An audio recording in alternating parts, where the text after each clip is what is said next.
So he freaks out. Every now and then he freaks out. You know. All right, how are you? That's all right. He's, like when they, yeah, they'll go back, try to get those in the wall. You know when you're supposed to.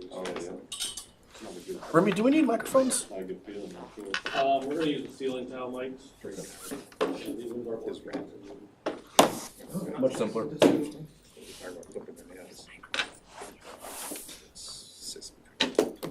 So even when you turn off your microphone, you still can't gossip.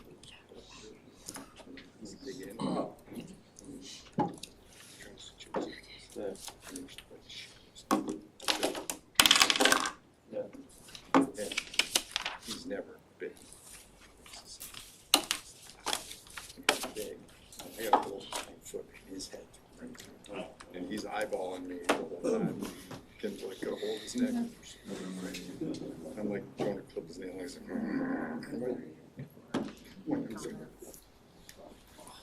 now he's so bad, but I'm Move on. just in case. It's wise. Just in case he decides to. Yeah. Those little warning shots.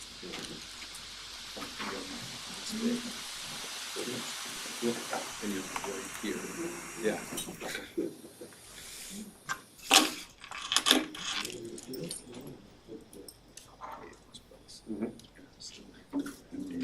Like nothing short. His mouth's big enough for the shoulders. He's playing out the process. And then you see David's got little scabs on his. Found out. That's right. It's like, well, that's the threshold, and that's the threshold. Thank you,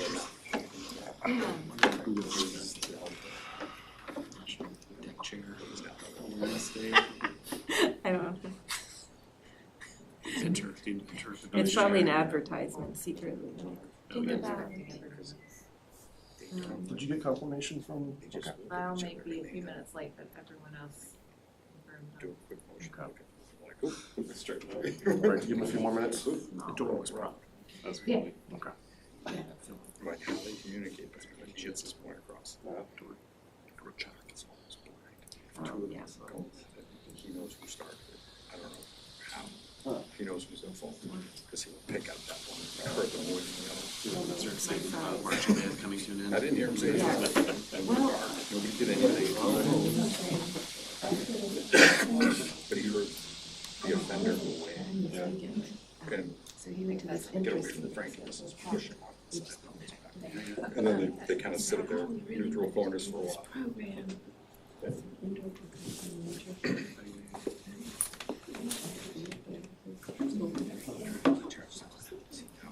How you doing? Good. Not yet. Did you walk or did you drive? I biked. So I missed my turn. I don't know how else. Small Forgot about the safe space thing. On some errands, and Preston was impossible. Oh yeah? It took 10 minutes for me to get from 8th Street to where the crossings is. I guess that's Yeah, Fourth. yeah. Were you driving, I take it? I Yeah. assume? Yeah, that's, it's a little bit, I think the right lane of Preston going all the way to McIntyre, goes back, they're gonna try to make that right turn. They know. That's why, like, whenever I come to these meetings, I mean, it's like for 15 minutes a day or something, or Yeah. half an hour a day. Whenever I go to these meetings, I'm like, I'm just gonna bike. If I drive, it's gonna take longer. No, and usually I walk because it's, I mean, the same thing. Yeah. Just, yeah, I had to go to Staples and I need to go to the grocery store after this. Yeah. But usually, like, I left early, I was just gonna do this, so I thought I would get, like, if I leave early, drive down here like 4:45, I'm screwed. That's like there's usually, there's like, I think they're losing 15 to 30 minutes of traffic a day, but you never quite know exactly which 15 or 30 minutes. Another 8. Little bit. Counselor training lesson. Once you get settled, we're just gonna go ahead and get started. Oh, I know. I'm here. Why don't you get your stuff out? Some of the studies that he's done. You know, They'll take some. oh, yeah. Okay. I realize that this is not just. You should. I'm really curious about, I don't know if you're trying to do So let's, We get started. Welcome everyone to tonight's work session. We are not taking public comment tonight, but if anyone in the public is listening and wants to comment, please email us. Turn over to staff. Sure, we don't have anything specific announcements. We've got a lot of staff in the room that will be helpful as we move forward with this topic. I'm gonna go ahead and turn the time over to Tori. She'll give a brief introduction because I don't think she's been before you guys yet, and then jump into the presentation. Awesome. Thank you, Missy, and good evening, commissioners. My name is Tori Kanalopoulos. I am a principal planner on the long-range planning team with Neighborhood Development Services at the city. And this evening, we have a work session on the Environmental Regulations and Policy Review Project. And as you can tell in the audience, I'm joined by many colleagues, including in Public Works, Utilities, Parks, the Office of Sustainability, and NDS to help answer any questions that you may have this evening. And I'll start up here for the presentation, and then I'll join you all at a table for the discussion portion. Next slide. So this is the agenda for this evening. I'll start with the project objectives. So that's what we're looking to achieve with this project. Talk about the background, why we're doing this project, and why at this time. I'll talk about some of the related city plans and programs, both that have been adopted and that are going on concurrently. And then I'll walk through each of the 6 project topics at a high level and some of the key takeaways that we've identified to date. And then we'll open it up for your feedback on the draft project phasing and topics, and also cover next steps. So just to summarize what we're looking for at this work session, now that we've completed an internal review of existing conditions and current policies and regulations, we're looking for your feedback and then also council's direction on the proposed phasing of project topics. We want to make sure that we're headed in the right direction and see if anything's missing at this point. And there will be future opportunities for input as we dive a little deeper into more specific topics. But this is kind of looking at the overall project scope. Next slide.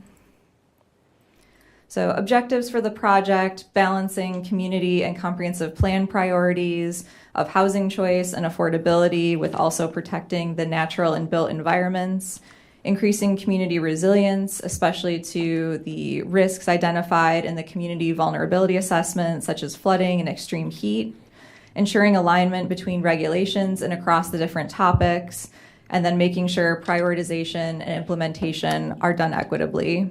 So potential project outcomes include updates to the city codes, including the development code, updated policies for the comprehensive plan, updated programs and policies, and then coordination across the various plans and programs.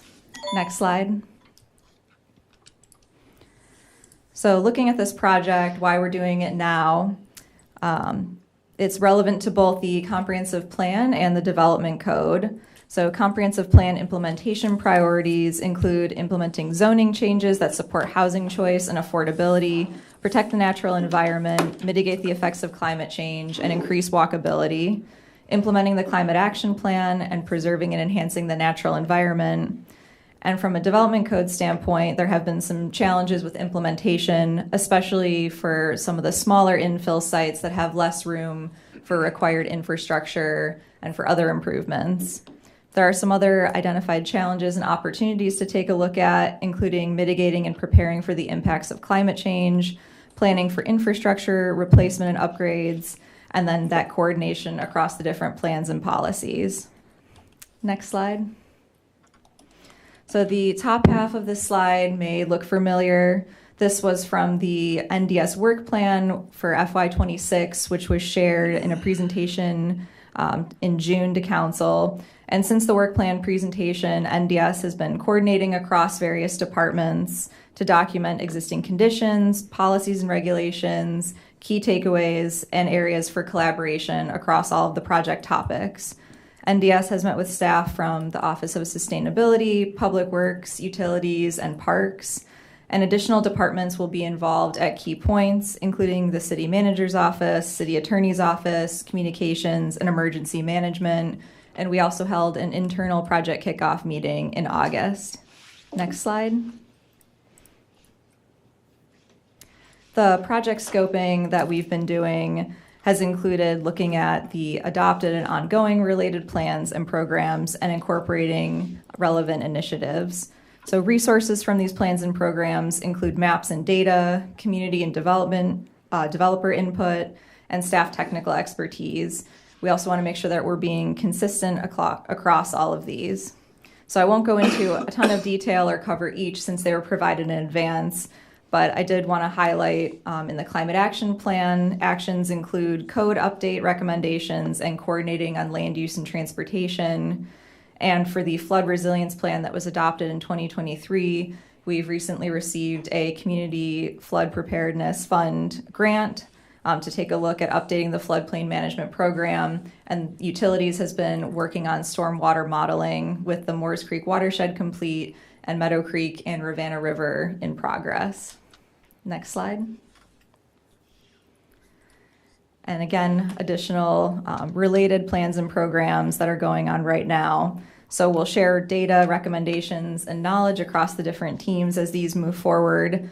And these are the main ones that we are kind of tracking along with, but there are some other ones that we'll also be paying attention to incorporating as relevant, including the Regional Solid Waste Plan update and the Regional Water Supply update. And as a community member recently pointed out, also incorporating our recent initiative to join the Biophilic Cities Network. So again, I want to highlight the Flood Preparedness Fund grant and also the Urban Forest Management Plan, which will be important to inform tree canopy and preservation requirements and street tree requirements. This project will also inform updates to the comprehensive plan policies, which we will be reviewing next year.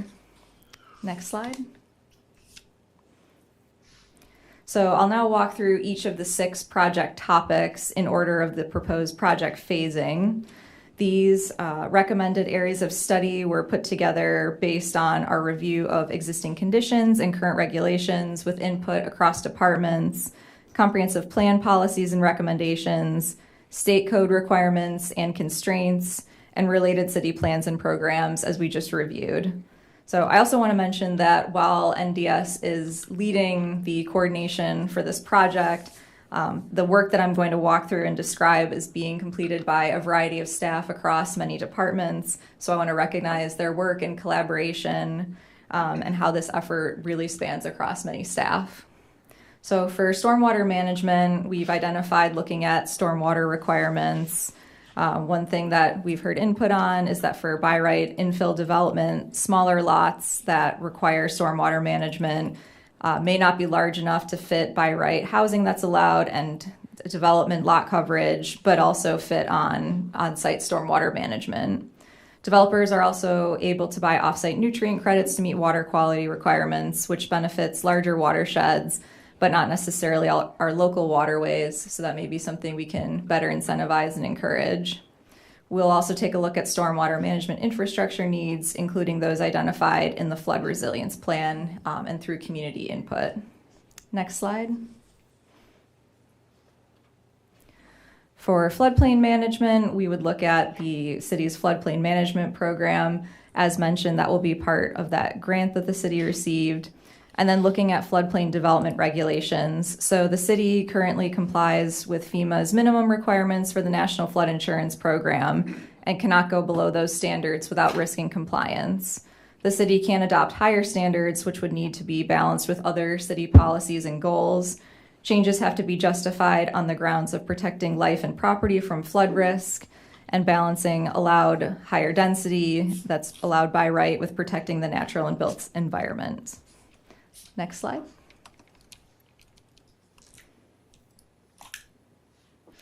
For tree canopy, we would look at the city's requirements for tree canopy, street trees, and tree preservation. There's been comments from the development community about fitting in required trees to meet canopy requirements on smaller infill sites. Those canopy percentages are set by each zoning district, and there are maximum percentages limits that are set by state code. We've also looked at the need for improved guidance for tree protection and preservation, including during construction. which would be led by the Parks Department, and also looking at the preservation incentives, which do not seem sufficient for developers to choose tree preservation versus planting new trees. We'll also have updated data and recommendations from the Urban Forest Management Plan, looking at tree canopy and the urban heat island effect and how those vary by each neighborhood. For example, canopy coverages range from 21% in 10th and Page to 67% in Barracks Rugby. And all of this work will also include coordination with the Tree Commission and build on work done by community partner organizations such as Relief Charlottesville and the Tree Stewards. Next slide. For stream buffers, we would look at the Water Protection Ordinance and regulations for stream buffers. There are 3 waterways that have a regulated stream buffer, which are the Rivanna River, Meadow Creek, and Moores Creek. And those buffers have to be at least 100 feet on each side of the stream and must be maintained and incorporated into development design. If we did make updates to those buffers or looked at other streams that should have buffers, there would need to be a data-driven rationale behind it.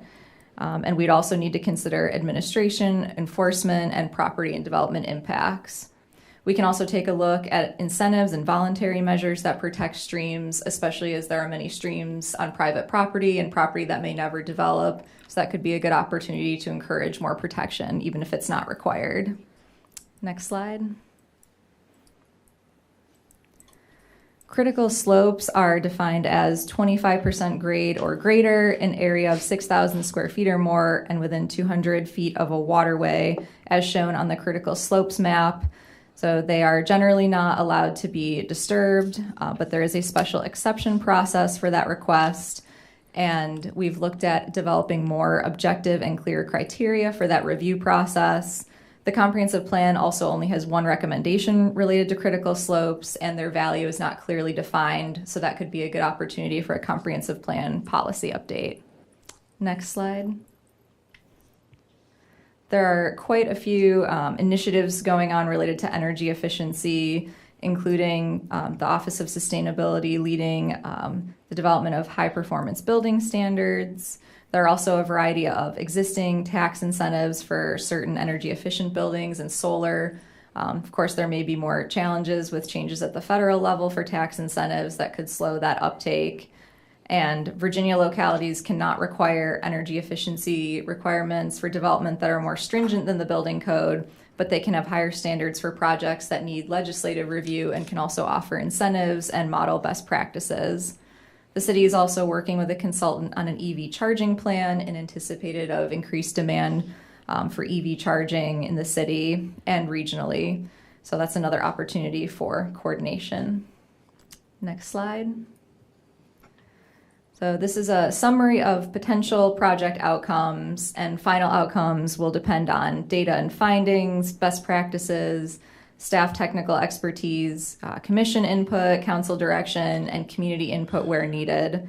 For all of these topics, we would expect increased community resilience, equitable prioritization and implementation, and relevant updates to the comp plan where needed. So I've covered most of these in previous sections, but just to summarize briefly, they'd be focused on code and policy updates, such as updated stormwater management requirements, an updated floodplain management program, and tree canopy and preservation requirements. Next slide. So this is the proposed grouping and phasing of topics, starting with stormwater management, floodplain management, and tree canopy together, and then stream buffers fitting in as staff capacity allows. The proposed phasing is based on input from staff, alignment with related plans and programs, and also the impact on comprehensive plan implementation, including the development code. The first phase of topics is especially important for addressing challenges with infill development and with tracking parallel initiatives, such as the Community Flood Preparedness Fund Grant and the Urban Forest Management Plan. A lot of these topics, of course, overlap and are interconnected and can be addressed at the same time, and we can make revisions based on the feedback we hear from you all and from City Council. Next slide. So these are the 2 questions that we have for you all for discussion this evening. Do the recommended areas of study, so the 6 topics that we covered in the presentation, capture the key areas needed for the 6 topics, and are there additional topics or supporting information that should be included? So basically, are we headed in the right direction, and what seems to be missing, if anything? So I'm going to briefly jump to the last slide and then come back to this one for discussion. So these are just the next steps, which we can also return to at the end, but just to make sure we cover them.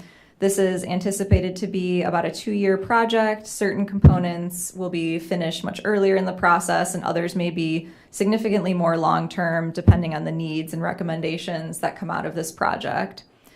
So we'll have a City Council work session on November 17th to get their direction, and we'll share your input at that meeting as well. Then we'll scope more detailed work plans by topic based on that grouping and phasing. We'll establish internal stakeholder groups and technical committees to keep working across departments. And as we develop a public engagement plan, we'll determine specific areas for community input. So we recognize there are many community organizations and committees we can work with and draw on their expertise and community connections. We also want to hear from and understand community members' lived experiences. And we would want community input on major policy changes and any significant proposed updates. So we'll be working on a project website and engagement platform that will keep updated so people could sign up for email updates and see what kinds of meetings and questionnaires are available once we have those ready. So I'll go back to the previous slide and have these 2 topics for your all's discussion. We can also start with kind of general topic questions if that would be helpful. I know we got a few about stormwater management in advance, so I'll come join you all at the table and turn it over. Thank you. Jose, did you have a question? Yes.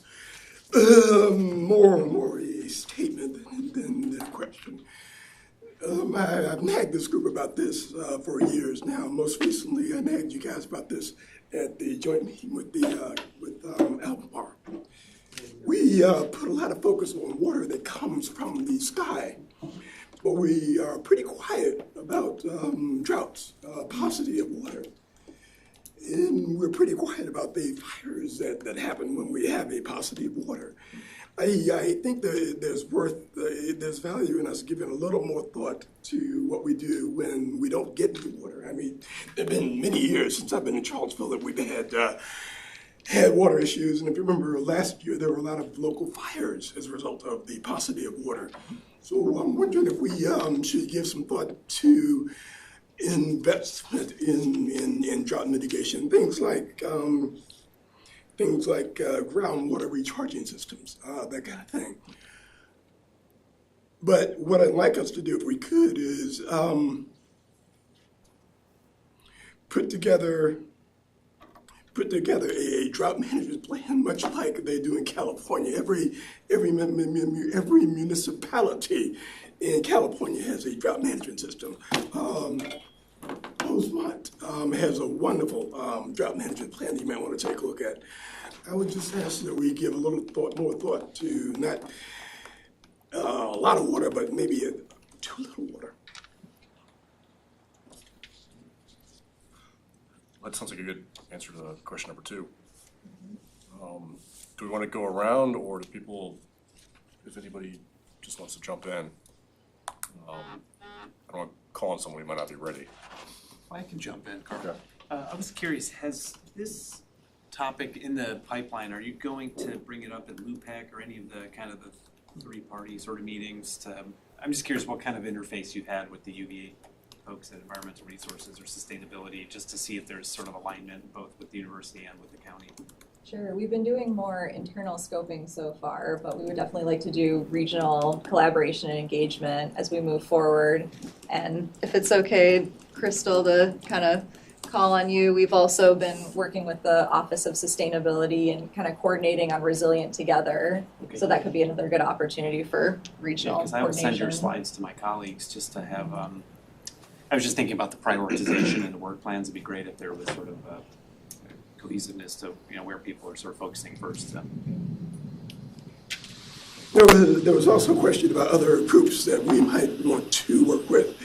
And of course, piggybacking on my previous statement, the authority, the Water and Sewer Authority is another group that we ought to be working very closely with.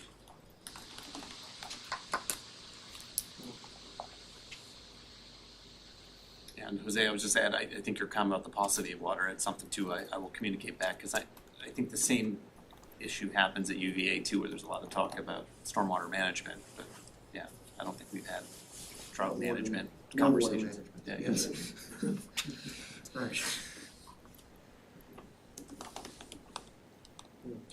And I want to be clear, you guys are not looking for any sort of policy direction at this point, you're just looking for topics that might be missing, okay? Yeah, basically if we're going in the right direction, if anything's missing. But if there are clarifying questions or information that would be helpful for you all to have at this point, we're happy to answer questions. We have a lot of really great expertise on hand, and I know some of the current regulations can be very detailed and kind of convoluted, so we're happy to answer those types of questions. So, couple of I mean, I don't know if this might be one step farther off the pavement and into the weeds than you want, but can I get it? I mean, obviously with some of these topics, there's a sense of what are we thinking in the particulars. So, for example, what sort of thought do we have about our floodplain issues, and where are we pointing to this? Because we've said, well, do we want stricter guidelines still? Is the present guideline about the 1 foot rise anywhere in the city the appropriate one? How do we balance that for density? I mean, have we started thinking and having those conversations yet? And then the National Flood Insurance Program, to be a little radical about it, in my industry, the way it's described is that it, what's the word I'm looking for? It sucks. There is, are we looking for things as dramatic as, does it make sense to self-insure for construction there? Can we meet and do better? Because by definition, the city's better funded than the National Flood Insurance Program, so there's that. And things, or am I sort of like getting far too in the weeds of where are we thinking of how we're going to approach some of these? Similarly, but I mean, it seems like a lot of these things are dovetailing on infill lots. What's the possible on stormwater control on a 6,000 square foot lot? How much, part of me says, yeah, let's just punt that, because it's not going to happen. Or come up with something else.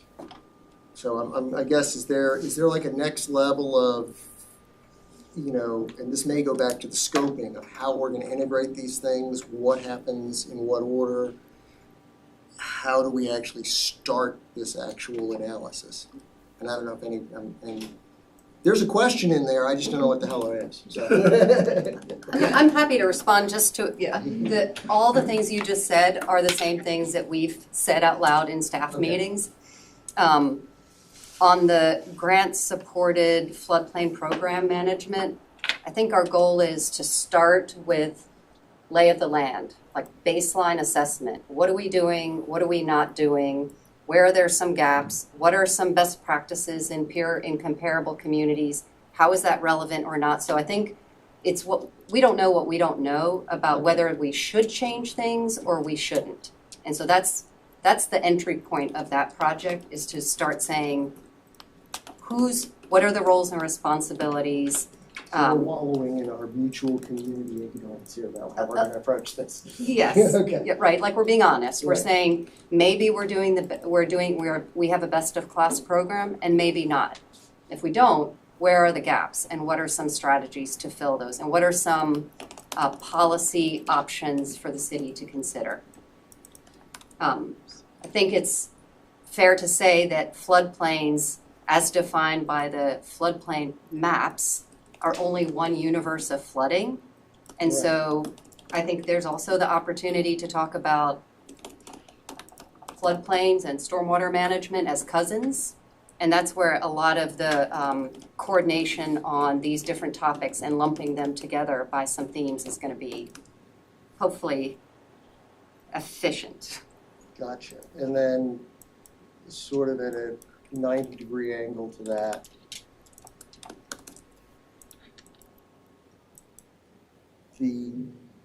to me, it has seemed that that it might be of great benefit to grasp early on what are the point and shoot solutions available? What can we go to city council with and say, these 3 things in order accomplish this, and we know we can do this.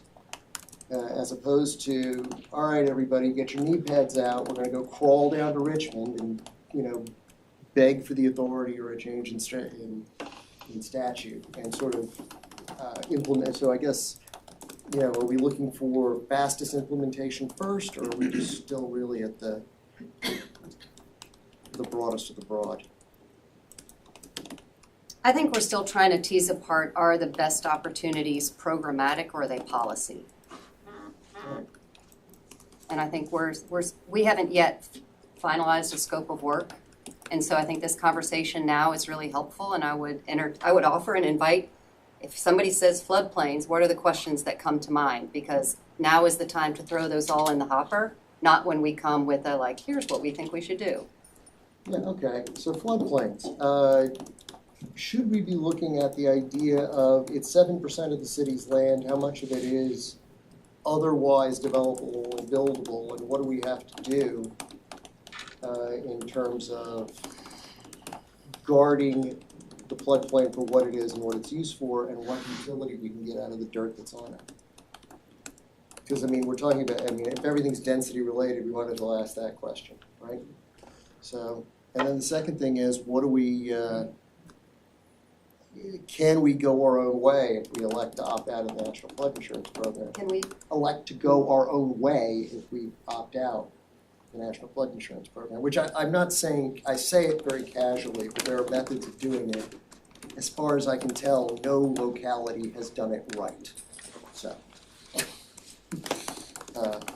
and I view that through the lens, building houses on floodplains, and what do I got to do to get flood insurance for it? So it's sort of a narrow road. So there you go. That's what I've got for floodplains. I have things for your questions. Stormwater, very much on my mind. Love more information about that. Appreciate the information you've already sent. I would love a whole work session just on that topic. That would be spectacular. The items for number 2, capital spending. Some of this we can just throw money at. And if there's high value and low dollars, let's throw the dollars, please. But I don't know what those are, where those are, how to do it. But if you do, or when you do, please tell us. Wildfire prevention, fire on the mind. We haven't had a bad wildfire so far, which is so great, but yeah, we might. So I'd like that on the list for sure, and I expect our friends in fire would feel the same way. Now a number of people who've worked on this stuff that I'd like to say their names, because they could be useful context for you. Kay Slaughter, she wrote the critical slopes ordinance that we had. It was the first in the state. Everybody else copied it because it was way ahead of its time. I think she had a specific nightmare scenario in mind she was trying to prevent. I don't know what that was, but that may be helpful to know. And just how she's thinking about this. I think she's still around. Karen Firehawk, former planning commissioner. She's now a planning commissioner in the county. Traitor. But she did a ton of work on this, updating our comprehensive plan during her time, and knows where all the skeletons are buried. Diane Dale, who served on our steering committee for the comprehensive plan, was singing this song all the way along, and was very frustrated that we just didn't get to it. We kept pushing it back, but she has thought about this problem for years. And if you can calm her down, I think she'll have a lot of useful things to say. And just generally, I've already emailed you about the Nature Conservancy today. They do this work every day and would love to be a resource for us, I bet.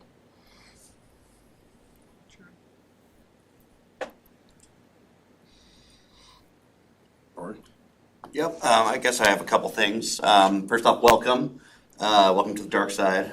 You're not a traitor. You made the right decisions. Any employee should do. So I think, one thing I'd like you to think about as you approach many of the different sort of objectives here is how, and some of these I've sort of touched on this in the slides, but it's really how to best utilize the public right-of-way. I think, at this point we have pretty rigid standards for what goes into the right-of-way and pretty limited use of it. I'm looking at the open data portal, green infrastructure, stormwater and public infrastructure map. And I think there's one bioswale in the right-of-way that I can find. It's the one on, I think it's Fish Street across from Tonsler Park.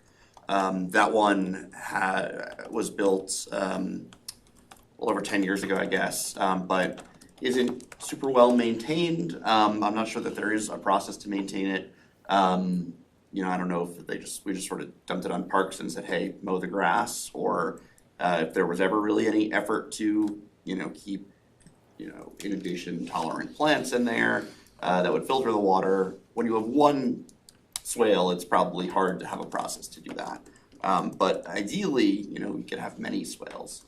And, you know, when we're talking about stormwater management, when we're talking about tree canopy, and when we're talking about our transportation plan and traffic calming, making smarter use of the right-of-way for a lot of this infrastructure is going to be pretty important to doing it well. It's also pretty difficult and is going to require, you know, really thinking through what the standards should be, whether for public or private development of this infrastructure, and when and how it can be accepted by the city and maintained by the city. But, you know, I think you do see other cities that have done a really good job of this. Seattle has all sorts of amazing in the right-of-way stormwater infrastructure, and it'd be good to learn from their examples.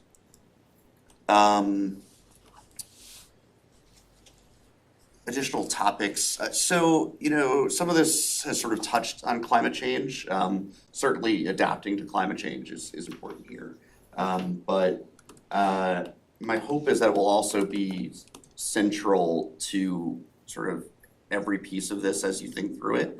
And really not just thinking about the very specific costs and benefits of each individual you know, program or requirement, but how it fits into that larger whole, citywide, region-wide, and globally. And I appreciate that you guys put the regional context into your presentation, your earlier presentation. I think it's really critical. And I think the hardest thing about this whole effort is going to be, you know, it's all about balancing it, right? You use the word balance many times.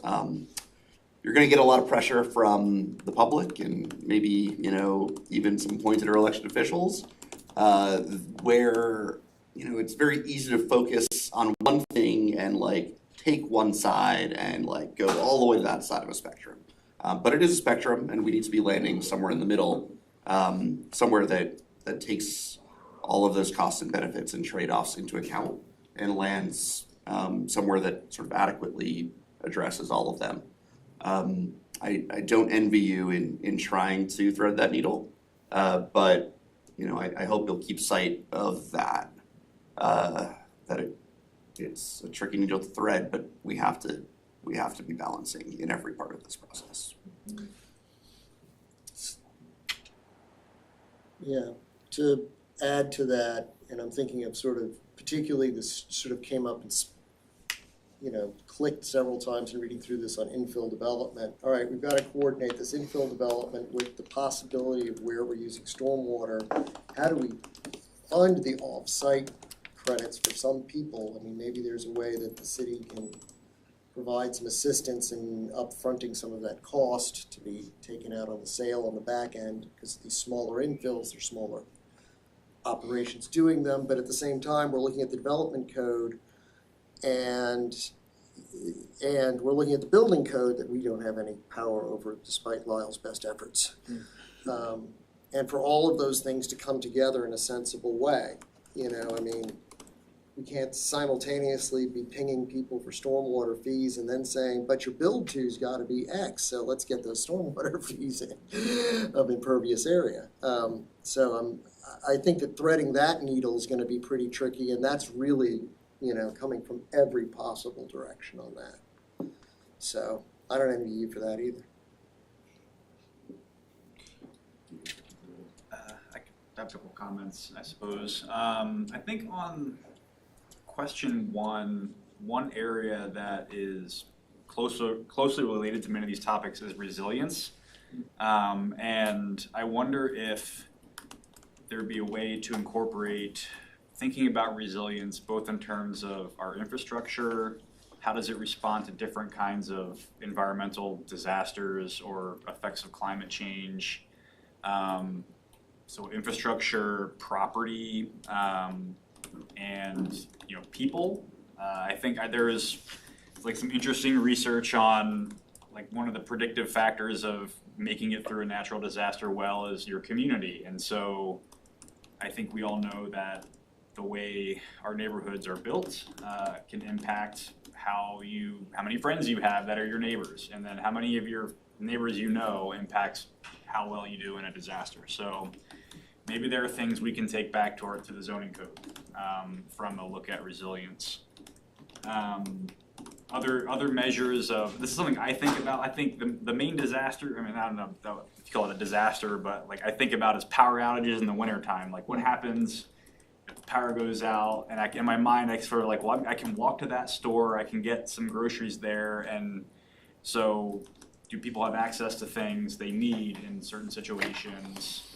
And is our zoning code making it harder for people to get the things that they need in a disaster? That's one thing. Another thing is,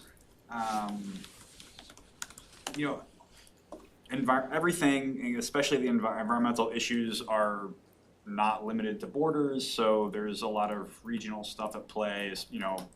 We live in a watershed with how many jurisdictions, I don't know.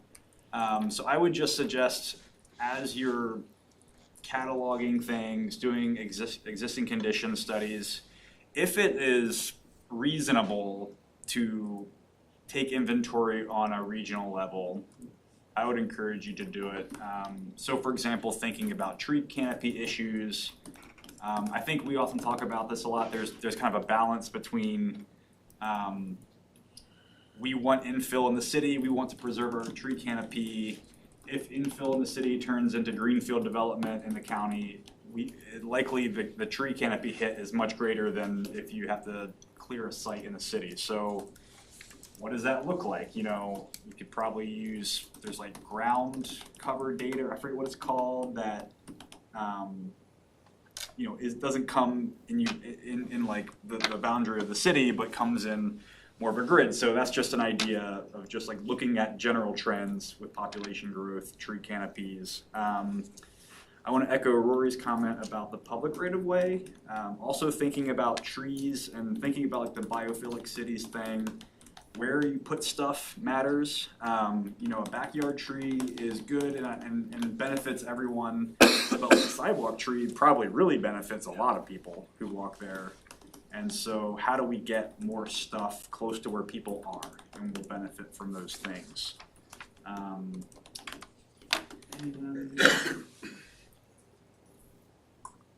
Yeah, that's all I had for now, but thanks for the presentation. Looking forward to engaging in this process going forward. Subject to the resilience, the planning district has done some work on that relatively recently on the regional level. One of the more interesting things about it is the perception of leadership on how resilient they are or aren't. And sometimes when you look at that and you look at the dispassionate responses to, you're like, what are you kidding? Some of it is sort of self-deluding in some respects. I can sort of dig up what their work has been last year for the most part, a couple of studies on it. But apparently we use the word resilience a lot in commission packets, so I haven't been able to pull it out. And I think that's probably worth chasing, and I agree with you. How does this play into the resilience piece? Bessie, do you have anything? So thank you, and I'm excited to see all the city people here. And maybe you have comments that we could hear too. I'd like, if anyone has something to add, I would love to hear it. I guess my thing is it all is great on the tree commission. I like seeing all of that, and we've been talking about that a lot because that is the focus. I guess I'm wondering, when you get to the community engagement part, I like the word resilience, even though it's overused, because it could be human, it can be systems, So when talking to people and I guess thinking about money and priorities and which neighborhoods are first or, whatever. I looked at the 81 pages. It was a lot. It's awesome. But I wonder if there's a way to make some graphics that kind of group these things, and then maybe there's scales to each of them, like block scale or street scale versus regional scale, in some kind of way that people don't get totally overwhelmed, just even the sidewalk, just a little image of a sidewalk and be like, oh, here, this is an example of what a great thing a tree could do along a city, so some way of, I think this works really well with everyone in here. But if it goes out to neighborhood associations or, people that haven't maybe thought through how these things intersect, there could be some kind of matrix, something to kind of make a digestible, one page, here are all the things we're thinking of at these different scales, and maybe you circle if there's a grant, this is going first because there's money, whatever. But I think for me, that was what I kind of was getting out of it, it's all wonderful. But if housing is an issue, the development, what are the things that are right now kind of the biggest hurdles? So that could be first, and then also things that are fundable right now, obviously move up. And then some of the things are really important, but maybe are on a longer track in the way you all are going to prioritize all of this. Anyway, so just thinking more on the community engagement part. I don't have a whole lot to add. I definitely want to echo the efficiency of the right-of-way and revisiting our standards and design manual as necessary. Are we working with the fire department? Thinking specifically about trees, but I'm sure it probably comes to play with other components of this. Because even our best plans can be wrecked by if fire regulations kind of out of our control. So making sure that they're a partner in all this. And then I wasn't sure if this is part of the steep slopes discussion, but are we looking at redefining what a steep slope is? I know there was talk about man-made versus natural, but just even the need to keep 100 feet away from the waterway. Is that a right number?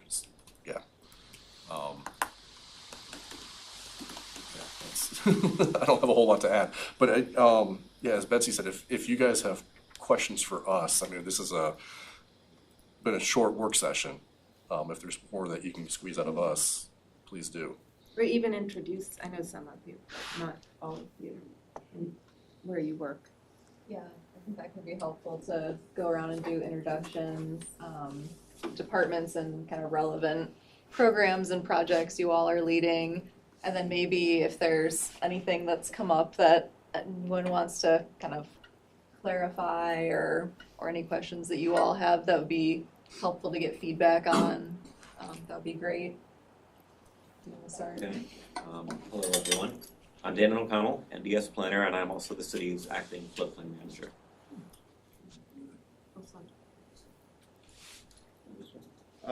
John Schrager, I'm the utility department stormwater utility administrator. I'm the project manager for the stormwater model that Tori mentioned. When we started into this, besides modeling the current conditions, we also decided to do a capacity study. So our last discussions with the consultant were to set it up so we can program different conditions, whether it's different rainfall events, different impervious surface for different areas. So that's the direction we're going in, so we can do long-range planning under different scenarios.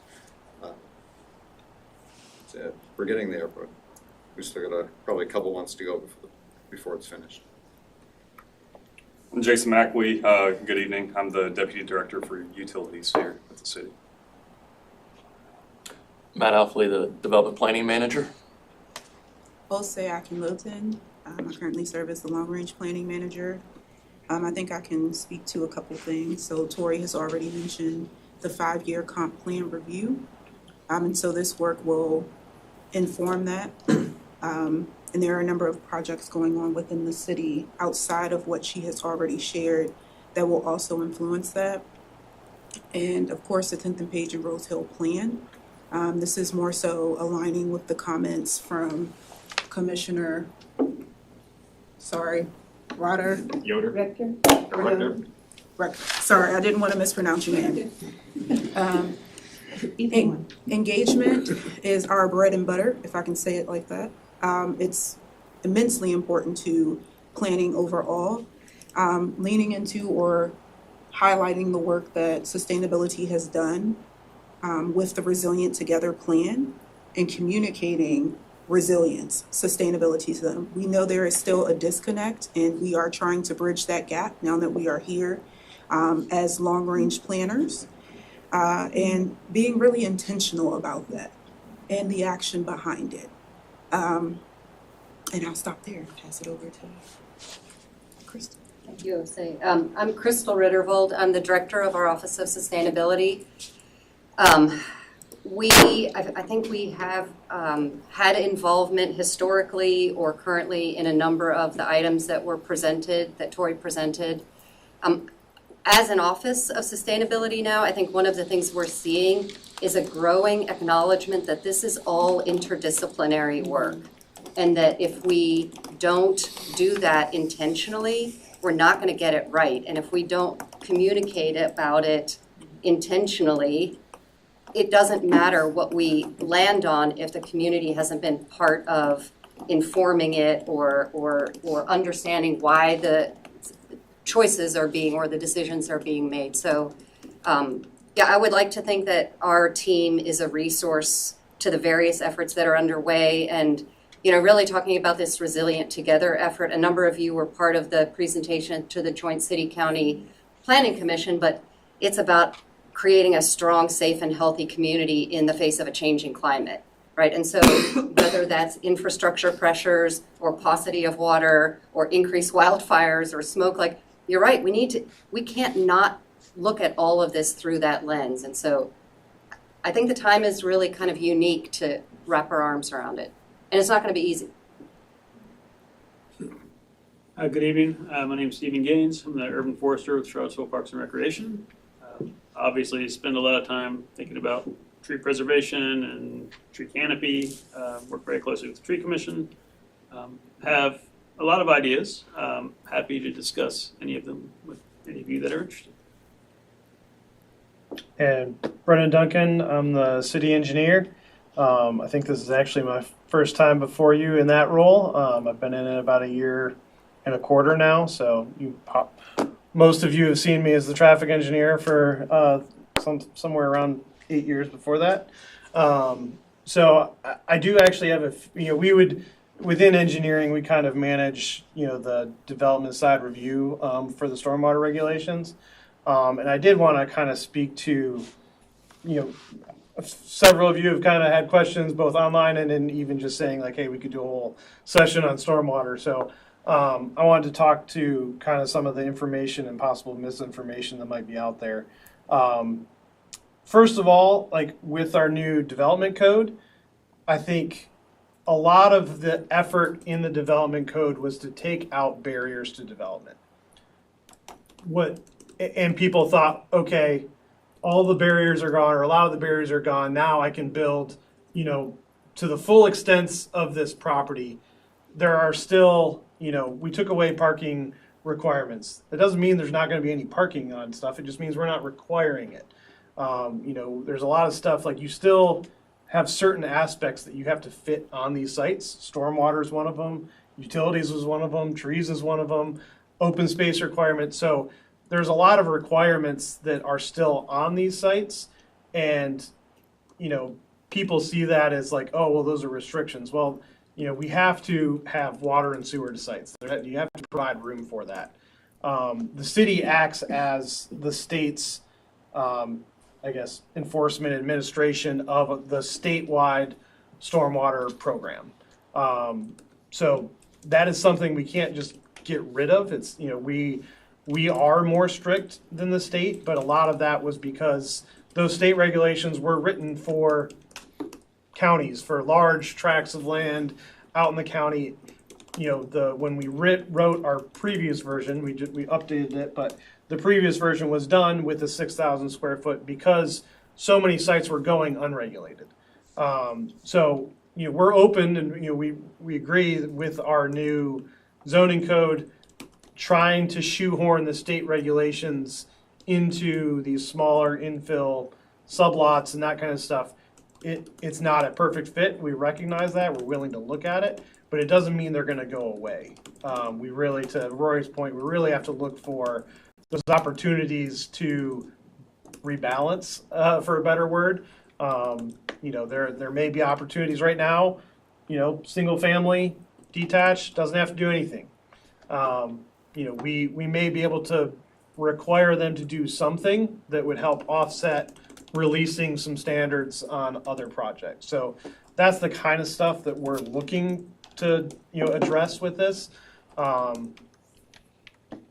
guess that's kind of, you know, you know, one of the questions that I saw, you know, was just, or issues I saw was about credits and stormwater credits, and sounds like there might have been a misunderstanding between stream restoration credits versus actual stormwater credits. The city does allow, we were required to allow, again, as administrators of the statewide permit, we have to allow developers to buy the credits, but that is only on the quality side of things.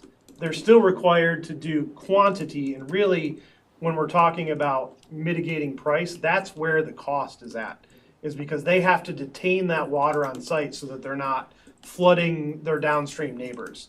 So that's, you know, the quality portion of it. Yeah, it can be expensive, but the alternative is you just go buy credits, and, you know, what would have been a $20,000 or $30,000 stormwater facility, now they're paying $1,500 for stormwater credits. Another point of that was that, you know, we do prefer that they do it on site. But again, we can't require it because most of the credits that we see are down in Goochland and that kind of stuff. We do not see locally any, for lack of a better term, you know, benefit to that. Like, it's just, you know, the way it is. You know, we've talked about internally in the past creating some kind of local, more regional stormwater facility that we could sell credits out of or something. Again, that's just been talks for the last 10 years that I've been here. There's just way more open land and stuff down in Goochland, and ultimately statewide what they're trying to protect is Chesapeake Bay and that kind of stuff. So we're only one small piece of that. But as we're looking at, you know, the benefits or cost benefits of all this, like, should we be looking at requiring something more? Maybe it's not all of it. Maybe you have to do some of it on site, and, you know, versus none of it and just buy credits. Because, yeah, like I said, we don't really see the benefits of that locally. So those are kind of all, I guess, the majority of the thoughts that were running through my head as I was hearing all of you.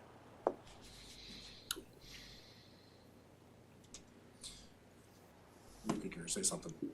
Yeah, I have a few other thoughts. They're not exactly on the topic of the questions. I tried to stay on those because I usually don't at all. Go for it. Though I guess to a couple of Brennan's points, I do wonder, you know, how we could structure incentives around credits or on-site treatment. Whether we can give, you know, zoning bonuses for doing on-site treatment. Whether there's any way to incentivize upstream credits versus downstream credits. Because, you know, you do sometimes see them getting it from Ivy Creek, right?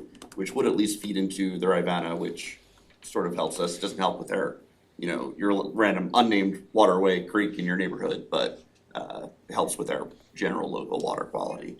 I don't know if there's a good lever to pull to help with that, though.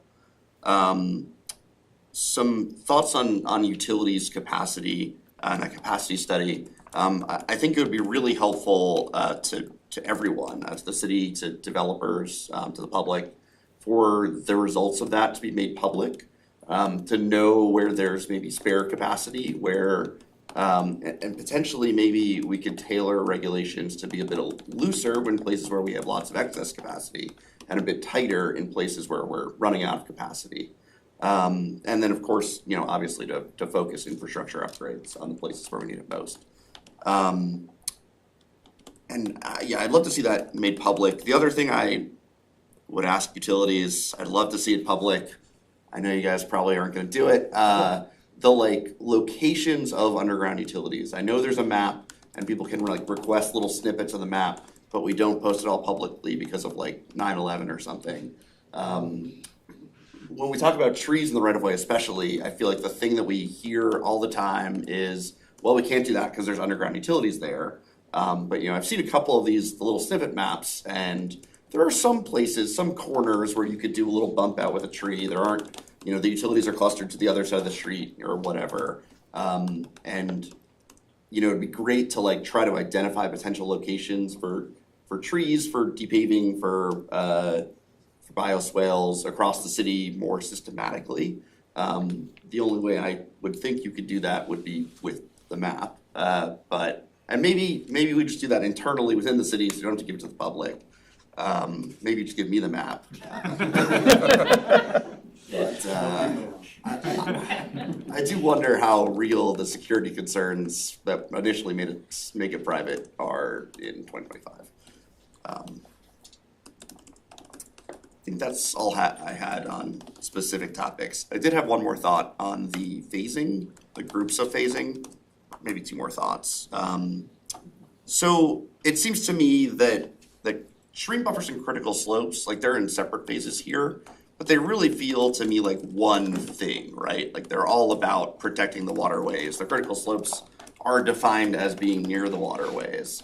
And I understand the critical slopes. I'm looking back at our January 24th, 2023 work session where we last talked about this. And critical slopes were before we had the state stormwater standards, right? And so that was how we prevented erosion into our waterways, made sure slopes were stabilized. And, every time we have a hearing where we do this discretionary review of critical slopes and we say, well, what would be some good conditions to apply? And, Jack and now Brennan are we have to make them do all these things for stormwater management anyway by state regulations. And so I don't really have much for you. And I think our goal in 2023 was to, maybe try to differentiate places where we really don't want to be developed ever. Like stream buffers, not within the three, we only have 3 stream buffers now, right? But we should have probably many more. Versus slopes where we need to be careful about development and apply appropriate, oversight and erosion sediment control and whatever to make sure it's done right. I think originally we needed a discretionary review because that was the only way to impose those conditions. And now, maybe it's not. So we should, I think the plan back in 2023 was looking at seeing what's really obsolete from having these state stormwater requirements in place and what really needs to be done today. And I thought the idea was that we would mostly be moving towards stream buffers and away from critical slopes, rather than just tweaking critical slopes at the margin. And so to me, those seem like one phase. Additional comments. These are both sort of public outreach, and I was just thinking about as you begin to draft how to engage the public. One area that could be an exciting opportunity is to sort of engage with some of the city schools and some of our youngest residents of the city. I feel like you will have a very excited audience there around these topics, and also maybe an audience that's not really aware of these things, and you could help sort of cultivate from the ground up sort of support for these environmental issues, because I think you'll have a lot of fans in the schools. And I think that would also maybe be an interesting way to pressure parents into rain girls and other things that may come up over the dinner table. And on topic of sort of public appearances, I had the same issue when we were looking at the zoning, the phasing. I understand resources are finite, we have to prioritize them, but I feel like the graphics we present are kind of loaded. And I would suggest, instead of sort of stacking it and saying this was based on input from the staff, because you may have people who feel strongly, certain communities think critical slopes are critical because there's developments that are about to happen, or people who feel like the whole challenge we have right now is around energy and the fact that we need to decarbonize quickly, and having good infrastructure is critical because we don't have to worry about stormwater if we're not making as much carbon. So I feel if there's a way to shift to like a prioritization matrix or something that they're all equally important, but some have more risk, some have more complexity, and they're presented in a way that we're trying to prioritize the ones that have the highest risk and maybe the lowest complexity, or just to shift it away from these were subjectively ranked, because again, I think depending on who is looking at them, it may shift. And so I just wonder if there's a way to optically adjust the graphic so that when it goes public, people can, just presents differently.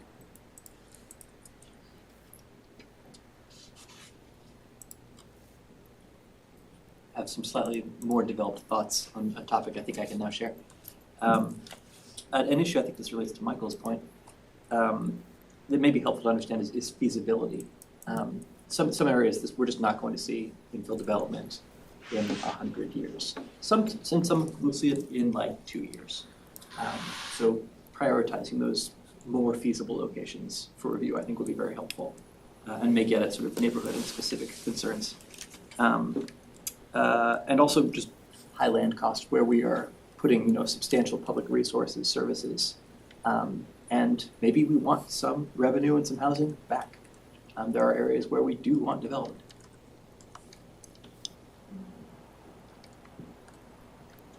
I think another question I have with like timing, which maybe then sort of goes to phasing, is like with all of these other sort of studies in play, I think often we probably want to be making decisions based on the best possible data.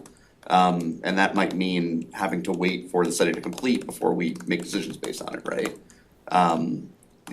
The one I'm thinking about primarily, though honestly the utility capacity one seems pretty relevant here. But I think back to the 2022 Canopy study, and I've done a little digging into the data underneath that, because I couldn't explain, I was trying to understand the root of the 5% canopy loss, 5% of the city's land area in canopy loss the study was claiming, and comparing that to the acreage of, like the aggregate acreage of that versus the aggregate acreage of development or, invasive species clearing, which we didn't really do in those years, or whatever, and I couldn't really get it, and I've sort of come to the conclusion that it's just sort of methodologically flawed.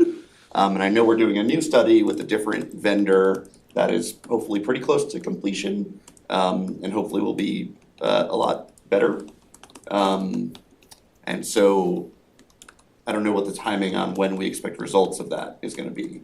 But it seems like something that'd be good to have before we really start to dig into some of the tree stuff. Because other parts of the tree stuff, I think you can do, without thinking of that broader picture. Yeah. Do we have a timeline on that?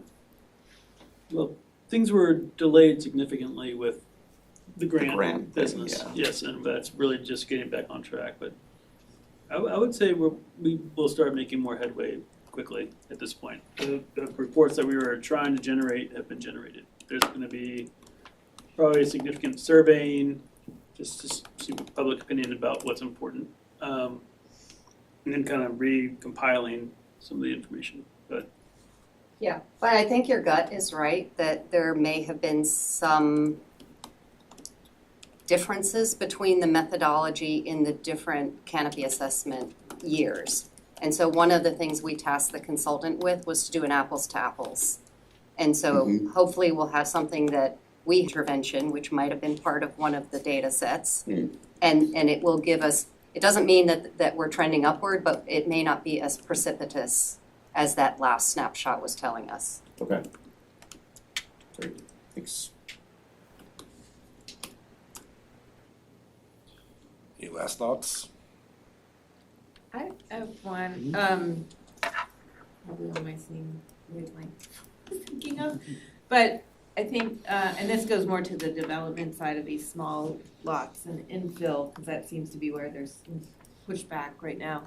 I don't know if it would be worth doing, I I don't know, just like outreach to small builders or like toolkits for like if you want to save this tree and you have that, like just sort of like some technical, and maybe it's just being able to walk in an office hour, better advertise office hours and be like, hey, bring us your lot and let's chat about it or whatever. But I think there's some, there might be opportunity in advocating for these small, for single lots that want to double or triple. Because it seems like, well, we were hearing the other night in the planning commission, I think there was a builder on Critical Slopes, and it's hard, and there's not the same expertise as like these developers coming from Texas or something, who like come and they're like, here we go, this is what we do, boom, and they have this huge team. So just, I don't know, I guess thinking about how to be more encouraging with working with whoever might be interested, and also I would say that especially the nonprofit sector, community land trust kind of stuff, where it would really be beneficial to like move this along. I think another thing I throw out there is beyond the sort of high level phasing of all the different like major pieces, the more we can find easy wins and implement them immediately rather than preparing a package, the better, I think.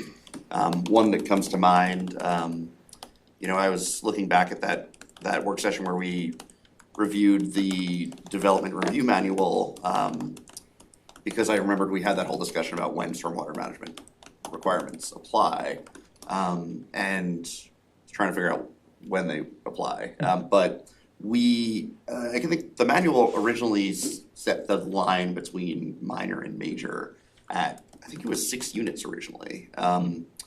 And we rolled it back to 2 based on the idea that stormwater management requirements would trigger even if it were less than 6,000 for 3 units. But it sounds like that's not the case. So bumping up the unit count, but also putting in a like 6,000 unit threshold would allow some of the smaller developments to get through without a major development plan, and therefore somewhat easier. I mean, some of the minor development plans I think would still be pretty detailed, but little wins like that, just minor tweaks to things like manuals. 6,000 units, 6,000 foot. 6,000 square feet. Thank you. What did I say? Units. 6,000 units would be a lot of pretty big. That would probably trigger some Housing sort of process. It's a very tall building. Any final thoughts from staff? Square feet is a unit, to be fair. Aren't we all?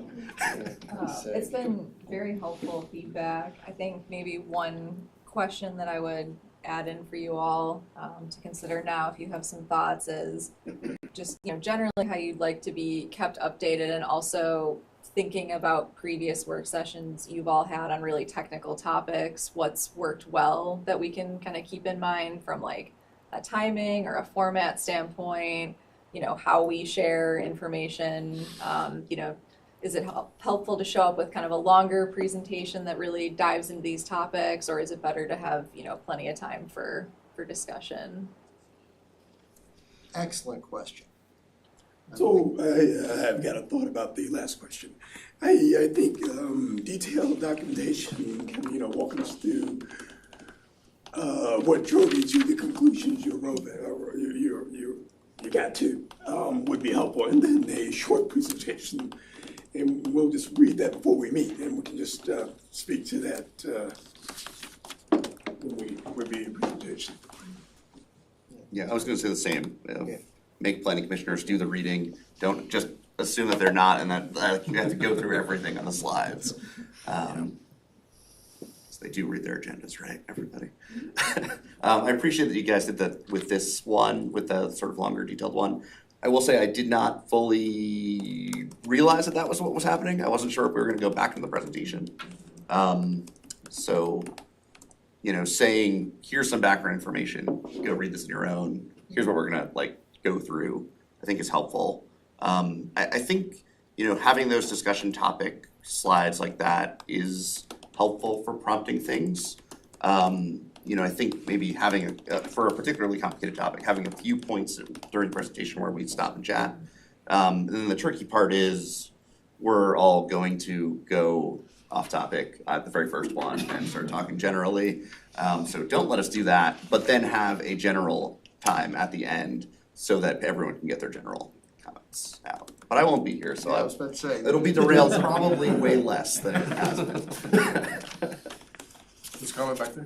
Your question? Yeah, I wanted to address a couple things. So capacity studies, just to let you all know, we are looking at those across all the utilities right now. And that will inform our standards update. We are looking at that as we go through this zoning process and this increased zoning and what changes we need to make across all of our utilities to allow for this increased zoning. But we have to finish these capacity studies first. The maps, I'll revisit that. I'm not going to make any promises. I'm not going to tell you that I'm going to give you the answer you want, but I'll revisit that for you. Thanks. And then as far as drought management, we do have a drought management plan with Rivanna that we've worked on, and it was just submitted to DEQ in 2025. So it is up to date, and we have to do that every 10 years as part of our permits. But we can look at if we need to put any of that into this document. We can work with Tori on that of what we need to do and what you all would like to see there. So that's it. I could throw one more topic out there that I'd love for you guys to make public, hydrant location and fire flow test results. I know they have to do them every year. I know it's pretty easy to ask for it, but I think particularly for these really small projects where like a developer might be trying to get it under contract or whatever in a very short amount of time, having that in advance where they can just go Google it rather than having to request and get it back. So the hard part about that is we do not do fire flow tests every year on every hydrant. We do inspections. Okay. So that's different than an actual flow test for fire capacity. Okay. But that's the reason that we do have that request come in, because we may not even have that flow information for the specific hydrant they're looking for. Okay. But if we have data that is within the past year, then we just send that right back to them, because as long as it's within the past year, then the fire marshal can accept it. Mm-hmm. So, but if we need to go do a test, obviously we have to schedule that. But we're glad to try to speed that process along as fast as possible. Yeah, I mean, I think even just having outdated tests available, where then they can be like, well, has there been any development nearby? Is it probably going to pass next time? Sure. Just to help people make decisions really quickly and with less manual intervention from you guys too. Sure. Sounds good. I had one follow-up to the comment about stormwater facilities in the right-of-way. So that has been a citywide policy as long as I've been here, more so because we don't want private facilities in our public right-of-way that then the city has to maintain. We don't have the staff, the resources, the expertise, to be quite frank, to, most of our Parks and Rec staff are doing the roadside mowing and stuff. We don't want them inadvertently going in and, mowing down something that's supposed to be planted with specific species and now it's just all gone.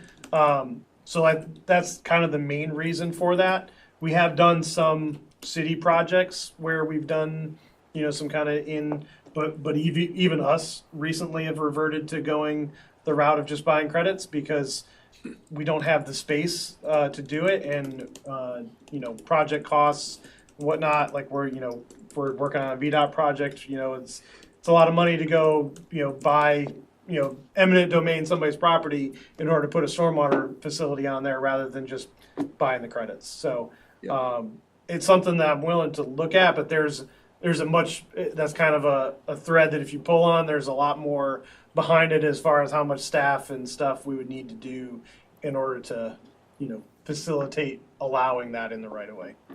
Mm-hmm. Yeah, I think it's probably not an all or nothing thing too, right? If we were thinking about more swales or whatever in the right of way, at some point you reach critical mass where we just decide to fund that, and that's just part of our, water protection program. Having like detention facilities that need cleanouts in the right of way obviously is probably much less logical to have. But yeah, I mean, it definitely seems like a problem where we need to specifically think about it, and with the one swale we have, we probably have not been. So just to compound on that, one of the things we're looking at now, we do have BMPs all over the city, right? And maintenance is not well done. It's a staffing issue, it's a resource issue. So we're looking at doing a study to identify them all, what it will take to bring them all up to standard now, and what it would take to actually put a program in place to keep them maintained. So that we look at it logically, data-driven decisions will, and it's probably gonna be a multi-year project to see where we're at and get everything working, and then actually put a program and get the right staffing and everything else in place to actually maintain them properly. Yeah, and that's staffing, either in-house staffing or contracting out. We just have to weigh that. Yeah. But we are looking at all of that, yes. awesome, glad you're thinking about it. Yes, it's part of our MS4 requirement to do the inspections. Yeah. And as we do them, we find, okay, this one's failing and we have to do something. And instead of doing them reactively, try to do a more proactive approach to the whole system. Yep. Because we do have more, we have actually tree wells along up to 250. Filteras. Filteras. Yeah. So, and it's just a maintenance issue. Yep. So, they're there, they work, but they're there. Yeah, and I mean, I think it's particularly tough because we have a few dozen of various BMPs, right? And there are some different types, fewer of some. And then we don't really have that economy of scale where it wholly makes sense to There's like 200 or 300 citywide. Oh, yeah. That are, I mean, private and public, but all of those are required to be inspected every 5 years. So they're on a kind of rotating schedule. Does the city have to inspect the private ones? Yep. Yes. Oh, okay, interesting. The public ones get inspected each year. Every year. We have a couple hundred. 20? Of those. No. Of the public ones? Public ones? Yeah. There's quite a, see, and this is the whole thing, I don't remember identifying there who being that many. actually owns what, right? And then, for the private ones have to be inspected every 5 years, so we're looking at going into rotation, X amount, each year until we can get them all done on a 5-year cycle. Cool. I have a fun fact to share with you. So tomorrow is the 20th anniversary of the rain garden in Greenleaf Park. That was a voluntary demonstration project. Cool. Happy birthday. Was that here in Firehouse? No, it was a grant-funded project that the Environmental Office and Parks collaborated on and actually did the actual construction in-house. So there was a lot of muscle and sweat and questioning of what we were doing. And it was very lovely to find a woman come by there about 10 years later and say, "I'm looking for the rainforest." Yay! All right. Well, if that is everything, Phil, you. Hey, so I just want to say that yesterday was International Black Cat Day, and I'm really regretting that we didn't hold a meeting then because I had a great send-off. But today is Oki Day, which is the 83rd anniversary, and it means it's literally called the anniversary of the No, which was October 28th, 1940, wherein Benito Mussolini insisted that Greece would have to allow Italian and other Axis troops onto their soil for certain strategic areas. And at 3 a.m., his ambassador went to the Prime Minister of Greece and demanded that. And the reports were that he said that the entirety of the meeting was the ambassador made his pitch, and the Prime Minister said, no. That's it. Actually, it turns out that what he said was, alors, c'est la guerre. Well, then it's war. And he was right, because 2 hours later, Italian troops stationed in Albania launched an attack in Italy. That's a downer. It's also 103rd, so I'm not doing that. It's also the 103rd anniversary of Mussolini's March on Rome. You see a theme developing here, where he took over the Italian government. That's a downer. But it is, as a palate cleanser, or I was trying for a palate cleanser, it is National Immigrant Day, but, well, 2025.